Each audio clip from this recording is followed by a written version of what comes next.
Assalamualaikum everyone. Hope you all are doing great and well in your life. My name is Hafsa and I am a clinical psychologist. हमने last video में बात की थी causes और reasons की। इस video में हम बात करेंगे इसकी हीलिंग की। हीलिंग सबसे इम्पॉर्टेंट होती है।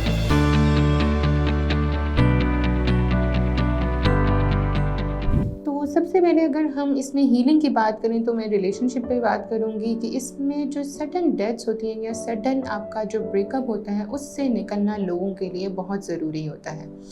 इसमें मैंने 2 चीज़ें मेंशन की हैं। एक तो ब्रेकअप है यंग जनरेशन के लिए।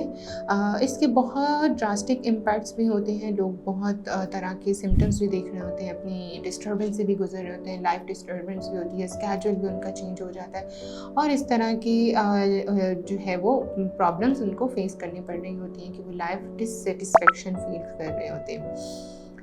इस चीज़ में एक तो आपको अपनी ओवरकम कैसे कर सकते हैं, आप अपने करेक्टर बिल्डिंग के ऊपर काम करके आप अपनी पर्सनालिटी के ऊपर काम कर सके और इस चीज़ की अंडरस्टैंडिंग पे कि जो आपको छोड़ के चला गया है उसके लिए आपकी कितनी इम्पोर्टेंस थी और आप अब उसको कितनी इम्पोर्टेंस दे रहे हैं कि अपनी लाइफ उसके लिए आप ख़राब कर रहे हैं, जिसने इस चीज़ को एंड करने से पहले सोचा भी नहीं। इसीलिए इसको ओवरकम करने के लिए आपको अपनी करेक्टर बिल्डिंग और पर्सनालिटी बिल्डिंग के ऊपर काम करने की ज़रूरत है और लाइफ गोल्स पे काम करने की ज़रूरत है।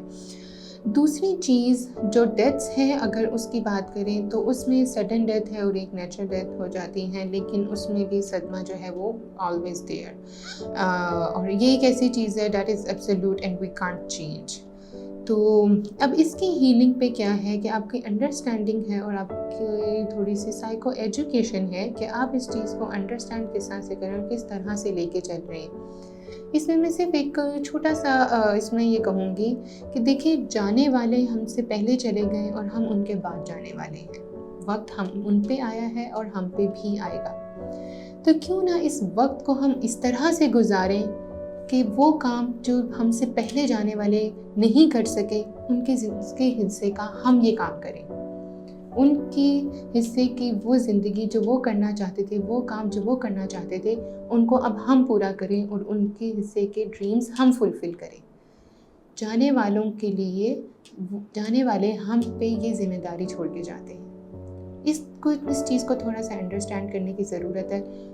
You will find your way, your light in your life. लगता है बाजार के खाने बहुत खाते हो। जी डॉक्टर साहब, मैं ये मेडिसिन प्रिस्क्राइब कर रहा हूँ, वो आप ले लेना। अब कोई भी मसला हो तो मरहम से डॉक्टर की ऑनलाइन कंसल्टेशन बुक करो, क्योंकि डॉक्टर से बात होगी अब घर पर। अब ट्रॉमा हीलिंग की अगर मैं बात करूं तो इसमें जो है वो डिफरेंट आपकी लाइफ के जो ट्रॉमास हैं वो आ जाते हैं। वो कोई इंसिडेंट भी हो सकता है, आपका खुद का, आपका देखा हुआ, या आपने किसी अपने रिलेटिव का या बहुत प्यारे का किसी का बहुत क्लोजली देखा हो या सुना हो।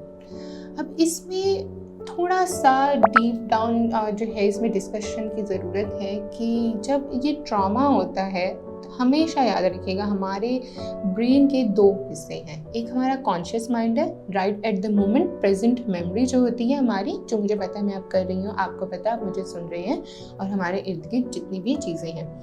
एक उसमें सब कॉन्शियस माइंड होता है, ये दैट इज़ मोर पावरफुल और ये ज़्यादा स्पेस ऑक्यूपाई करता है क्योंकि हमारे जो प्रेजेंट मेमोरी इसका स्पैन बहुत छोटा है, हम चीज़ें भूल जाते हैं। लेकिन जो हमारा सबकॉन्शियस माइंड है इट इज़ वेरी पावरफुल और ये हर चीज़ याद रखता है। हमारे ट्रॉमास जो होते हैं वो यहाँ पे ही स्टोर्ड होते हैं और इनकी हीलिंग के लिए बहुत ज़रूरी है कि आप सब कॉन्शियस माइंड तक अपना अप्रोच करें और फिर उसके बाद उसको डील करने की या हील करने की कोशिश करें।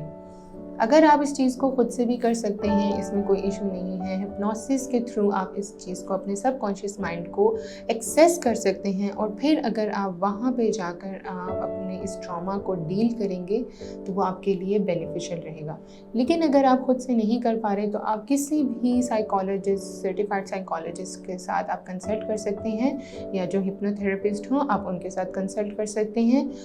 दे नो कि वो आपके इस ब्रेन के पार्ट तक एक्सेस करके आपको टेक्निक्स इस तरह के प्रोवाइड करेंगे कि आप इस चीज़ से निकल सकते हैं। इस टेक्निक्स में अगर मैं बात करूं तो CBT की टेक्निक्स हैं और NLP की टेक्निक्स हैं, जिनको इसमें मर्ज करके आपको इस चीज़ से निकाला जा सकता है। हमेशा याद रखिएगा, one thing that can be learned can also be unlearned। अगर एक फियर, एक ट्रॉमा आपको हो सकता है तो आप उससे निकल भी सकते हैं। द फैक्ट इज़ कि आपकी वो अप्रोच होनी चाहिए और आपका वो फोकस होना चाहिए और आपकी वो अंडरस्टैंडिंग होनी चाहिए कि आपने इस चीज़ से निकलना है। होपफुली कि ये चीज़ें मैंने कोशिश तो की है कि एक ग्राउंड लेवल पे रहते हुए आपको ये चीज़ें बता सकूं, एंड आई होप कि आपको इससे इंसाइट भी मिला हो अपने बारे में भी और आपके अपने प्यारों के बारे में भी, अगर वो इस चीज़ से गुजर रहे हैं। अगर आप इस चीज़ से गुजर रहे हैं तो don't forget to connect with any professional जो कि आपको इसमें हेल्प कर सके। और इससे रिलेटेड अगर आपका कोई क्वेश्चन हो, you can ask me down in the comment, I will try to answer.